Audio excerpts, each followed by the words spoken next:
Envelope. At walang envelope. Yeah.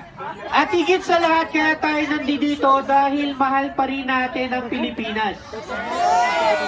Kahit tayo ay ginawa para sa Canada, we were born in the Philippines with the heart of a Filipino. Yes. Amen! Amen. Kaya minsan lang natin itong gagawin. Sabi nga kung yung minsan ay bigyan sa Comelec. So binabato naman nila sa Comelec. Sila kasi 1 month na akong sumatawag sa kanila, wala akong dumarating sa akin. At puro ring lang ng ring ang telepono, di ba? At bastos pa sila. Tama yan. Totoo yan. Pinapunta sila dito para sabihan tayo ang mapanood sa kanila. Exactly. May maraming reklamo at meron po tayo na nalaman na nakaboto na doon sa konsulado pero nakakuha pa rin ng balota sa bahay nila. Nasa digital age na po tayo, everything is in online. Isang click lang para ma-update yung profile or yung program. Pero bakit nagkakaroon ng lapses na nakaboto na sa konsulado, naka-receive pa ng balota sa bahay nila? So pwede pala mag-double vote. Pero ang kanilang sagot, nababalidate naman nila pagdating sa kanila. Pero paano natin malalaman kung nabalidate at Sigurado nakalusot? pa kaya yun? Yeah. Sila na lang daw po nakakaalam nun. Patay tayo dyan. At isa po ang nakaka-disappoint na pangyayari nung tayo po ay pumunta doon sa konsulado. Ito lang po sinabi sa akin, stay away from me, doon ka. So, the reason why I'm there, nakikita ko si Michael Levitt. Is that Michael Levitt, MP? I don't know. I think he is. I think, paki-double check niya para makaknowledge natin. Kung hindi man, edi sorry na lang. Anyway, stay away from me dahil bawal daw po ang poll watcher sa gilid ng voting counting machine. Kailangan dun ho kayo banda. Dahil sabi daw po yun ng Comelec resolution.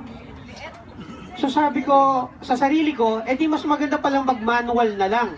Kasi pag manual votation o election, babasahin ng chairman yung balota at may tao sa likod. Tinitignan kung tama ang pagkakasabi. Eh dahil sa computerized na raw, stay away from me, doon ka lang. E paano ko malalaman at mabibilang kung anong binoto nung nagpasok ng paper?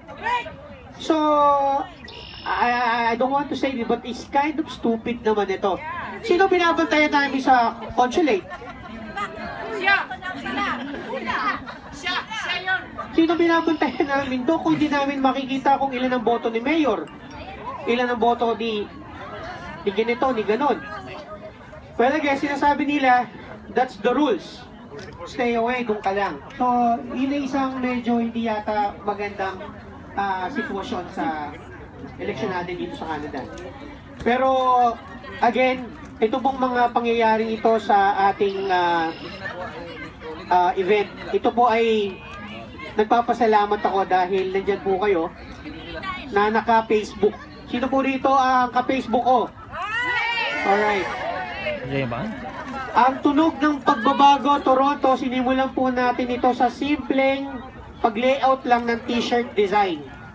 Nung ginagawa ko po ito, ako po ay nagdadalawang isip, baka yung aking mga kaibigan na taga-Toronto na medyo konyo na ang dating, English spokening na, sabihin sa akin, you're so jologs, dude. Bakit ka pa nakikiram sa bansang Pilipinas, nasa Canada ka na? You're Canadian. No, but it so happened, sabi ko, walang basagan ng trip. I will just post this and people like it, nakakuha ng maraming likes. Then we start to come up with a group page called Pinoy in Canada, Duterte Cayetano Movement. At dahil po sa hindi ko po alam na marami palang Dabawenyo, marami palang Boholano, Cebuano, Ilocano, Batanggenyo, mga Henyo, mga puro Henyo, marami palang nagmamahal sa ating mayor. To make the long story short po, na-disappoint po kami dahil maraming hindi nakarating sa Prestige nung tayo ay nagpa-event. Punong-puno na po ang Prestige at marami pang nag-iikutang sasakyan doon na wala ng parking. That's why nandito tayo ngayon sa Earlbells Park. Palakpakan natin ating mga sarili. Again, yan po ay hindi mangyayari kung wala pong mga nasa likod natin na tumutulong. Meron po tayong tatlong banda na nagbigay ng kanilang panahon, oras, para practice. We went to Montreal, we went to Windsor, Ontario, at dito po sa Toronto. At sila po ay hindi humingi ng talent fee sa atin. Alam niyo po ba kung ilang oras nagpa-practice ang mga banda natin? 3 oras po yan. Mga biyahe from Scarborough to Toronto, from Brampton to Toronto, mag-ensayo lang po. Ngayon po, ang ating mga banda na yan, para po sa inyong kalaman, ang pangalan po ay Breeding Grounds at Crownless Kings. Yung Crownless Kings po, yung kulay brown ng itsura niya, mahaba ang kanyang balbas. Yun, si Justin po yun. At again, I would like to acknowledge also the Mike Studio, Cole Studio, doon po tayo nagre-rehearse. And sino po rito nakapanood ng mga video natin? Taas ang kamay. Video sa Montreal na in 3 days, 63,000 views. Yung Toronto natin, I think, sobrang dami na nag-views. Toronto, tunog ng pagbabago. Montreal, tunog ng pagbabago. At Windsor, tunog ng pagbabago. We travel from one place to the other. Wala po kaming budget kay Mayor. Woo! Sabi po ng asawa ko, ano ka ba? Duterte kasi tayo. So, Ayos. sa madaling salita po, ito pong ating invest para sa atin. Hello? Yes. Kaya kayo nandito, nag-invest kayo para sa susunod na... Maraming salamat kay Kapitan Lennon. Palakpakan natin. Woo! Nandahil po kay Duterte, maraming magkakaibigan nagbate. Totoo ba yun? Totoo? Nandahil kay Duterte sa Toronto, hindi nagpansinan. Alam niyo kung bakit? Kasi Duterte siya eh. Okay, kaya salamat pa rin kay Duterte, naging change maker siya kahit sa Toronto. And right now, we're having a coverage from ABS-CBN. Miss Rachel Cruz, palakpakan natin. Hi Rachel! So, makikita tayo sa TV! Yahoo! Hindi bias yan. Okay, now this time, ang Toronto tunog ng pagbabago po ay pupunta ng Calgary sa May 6. May 6 to 8. Okay mga kapatid, dito muna tayo makinig. Let's listen up. Huwag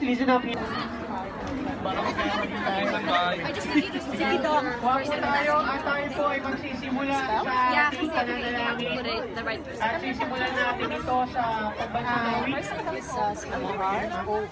At sino po rito may kanina flag? Kanina flag? Pakita lang po rito sa harapan. What brings you here to Canadian flag, thank you very much, ate. Okay. We're here to support Okay. I'm from And may I Davos. ask everyone join us in this memorable event. At marami pa po tayong papunta rito dahil hanggang alas 6 po Because ito. So, we believe in it and he has a strong political at may parang pa. So, again, tayo po ay natapos sa seryosong seremonya that's why we're here to sa support. hapon po dito. And do you think that, there's a lot of registered voters overseas, but recently the system has been hacked. So how do you feel about that? Do you trust the system? Do you think that, it will actually, it will... O hawakan po natin yung balikat kung nasa harapan natin. Patras po itong ganon. So I want this time, kahit ilang minuto lang ng pagiging makabayan natin at makadiyot, ibigay po natin. Simbolo ng ating pagkakaisa, tayo po lahat ay mananalangin at magdedeklara ng tunay na pagbabago sa bansang Pilipinas. Handa na po ba tayong lahat? Handa na! Teka, parang hindi po. Handa na po ba tayo? Handa na!